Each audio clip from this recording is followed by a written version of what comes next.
If you owned a basketball team, you'd want a Dr. J on your team.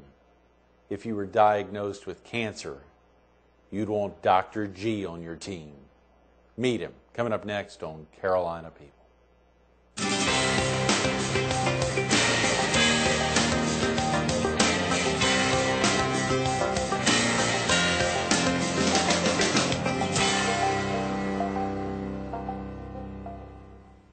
Good morning. Welcome to Carolina People. This morning we're at Agape Senior Assisted Living in Garden City, a little north of Inlet Square Mall. We're focused on advances in cancer therapy. And we're visiting with Dr. Paul Goetowski, one of the partners at Carolina Regional Cancer Center. Good morning. Good morning. Mind if I call you Dr. G? Not at all. That's what everyone does. I understand a lot of folks use that, and probably a lot of folks wouldn't have any trouble getting Goetowski out if they said it right the first time, but Dr. G. It just takes too much, wastes too much time. Like Dr. J, Life's very too easy short. to get out and enjoy. That's right. There you go. You're originally from the area, Dr.? No, actually, I'm originally a Cornhusker. I'm from Omaha. I grew up in Lincoln, Nebraska, and had never strayed this far south of the Mason-Dixon line until about 20 years ago. And I've been in South Carolina since 1991. I'd been near Augusta for almost 15 years. And in 2004, migrated a little farther east. I love it. So you and family. I and family. Actually, we came in shifts. One of my sons was finishing his senior year in high school, so my wife stayed with him in Aiken while I brought the rest of the crew with me. And eventually, after about a year, we were able to merge the families again. That's tremendous. That's tremendous. Well, Carolina Regional Cancer Center has grown even a lot in the almost 5 years you've been here. Yes, it has. It has. And fascinating things, and things that very few other places have had the opportunity to make use of. Right, right. It's amazing to hear, just to think about earlier this morning as we were talking about tomotherapy, which we'll get into.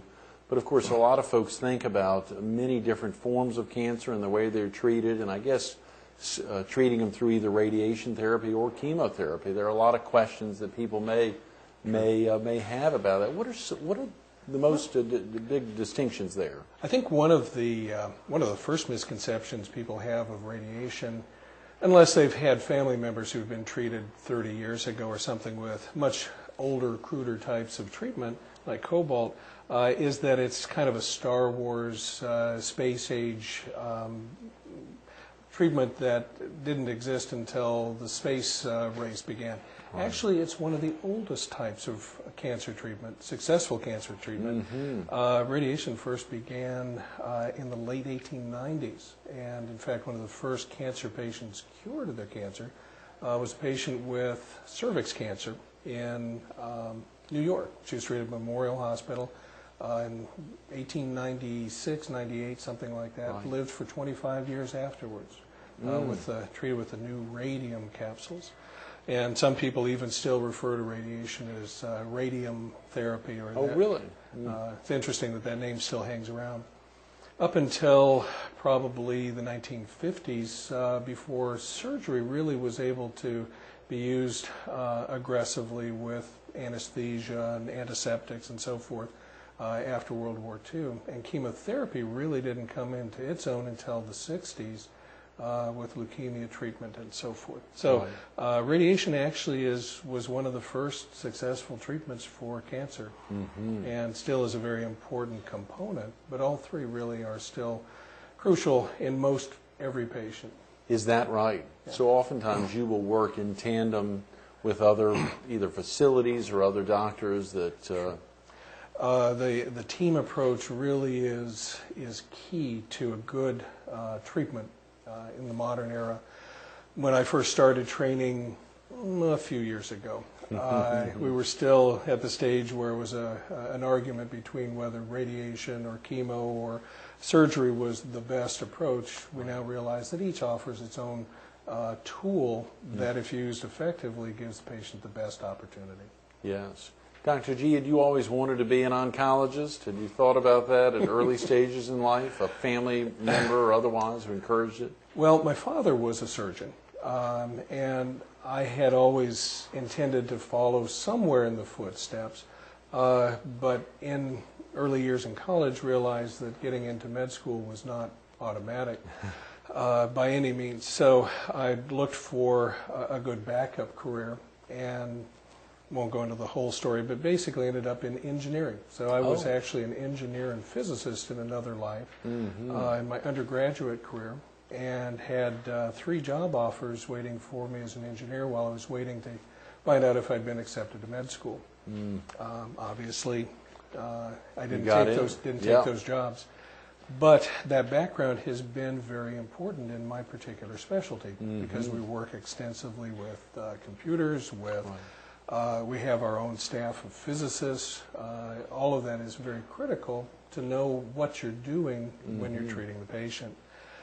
My father had tried to convince me to go follow a surgical path, and I just wasn't a surgeon personality. It wasn't something that I could see was the right choice for me. He didn't fully understand exactly what radiation oncology did at the time I chose, but a few years later, when I had first started practice in Omaha, he was diagnosed with advanced prostate cancer. And my father ended up being my patient. The whole father-son, doctor-patient relationship was thrown into a blender. Oh, boy. But after one particularly difficult treatment course where we were trying to control pain from his cancer, successfully, I'm glad to say, I think probably the biggest praise I've ever had was when he said, "You know, you're a lot smarter than I gave you credit for." So from that point on, he understood better what it was and how important what I did was. Right. So it was like many things in life. It's one of those directions that God seems to guide you to, whether you really want to listen or not. Right, right. That's wonderful. It turned out that way. And I've been at it now for almost 25 years. Son of a gun. About the same length of time, albeit you not here that whole time, the Carolina Regional Cancer Center has been around. I think I saw it was almost 28 years. Actually, we've had our, I think, 27th anniversary. Good, good. First started as a satellite for the medical university and then became a separate entity of its own about 20 years ago. Right, right, and growing leaps and bounds since then. Some of the biggest changes what are some of the biggest advances that have happened over that, let's say, 20 years, over the last 20 years since it broke off in cancer? Back at that point in time, radiation was still largely directed towards simply treating a general region. We didn't have very good ways of monitoring how accurately we were treating. You could take films, but they were fairly cumbersome, and usually 4, maybe 6 fields at most. About 15 years ago, the concept of custom blocking became commonplace, and that often required creating handmade lead blocks that fit up in the head of the machine, which was, again, cumbersome, but a step. Following that, IMRT, which uses computer-controlled blocking that's designed inside the head of the machine and can change continuously. So you can actually change the shape of the beam as the patient's being treated and as the machine is moving in different directions. That's tremendous. And that's really been the state of the art up until recently, and has allowed us to do many things that were very difficult to do well before that. So that, for instance, prostate cancer is an area that I've seen major changes in the 20 years that I've been actively practicing.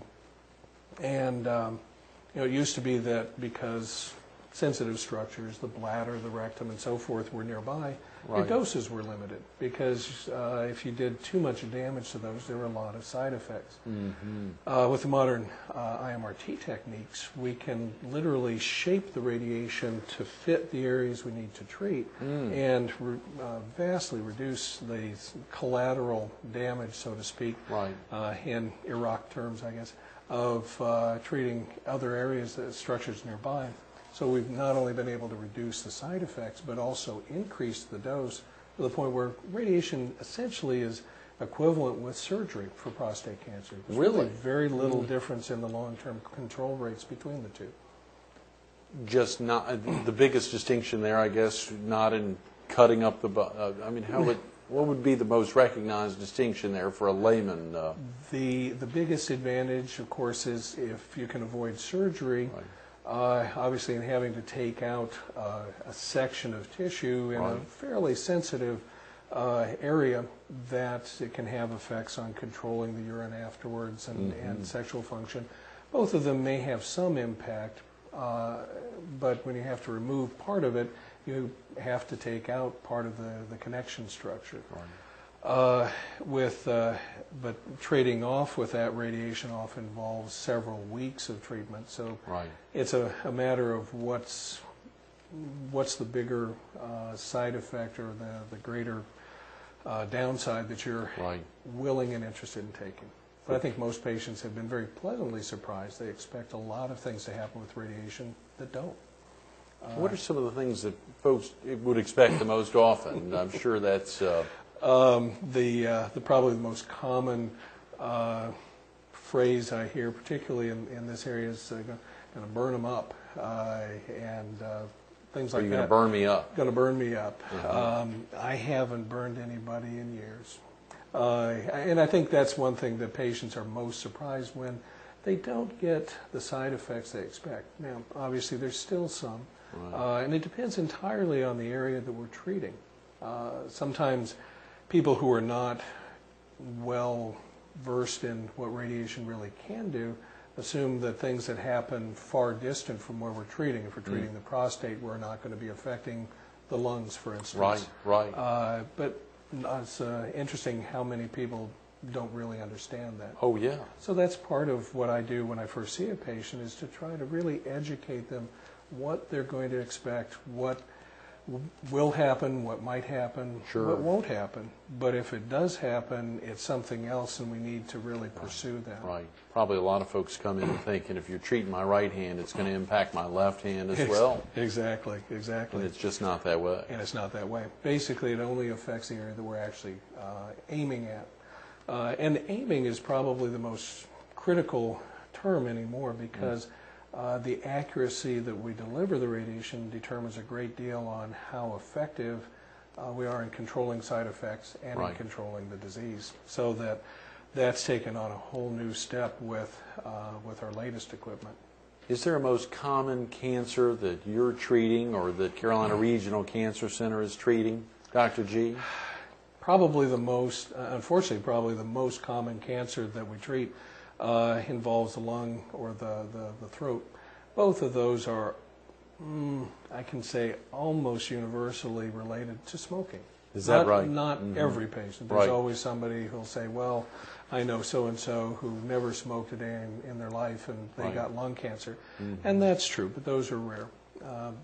Probably 90% or more had been smokers, sometimes not even for the last 20 years, but that effect stays to some extent. Obviously, if you can quit, you're improving your chances from the first day you quit, but it doesn't always remove it to zero.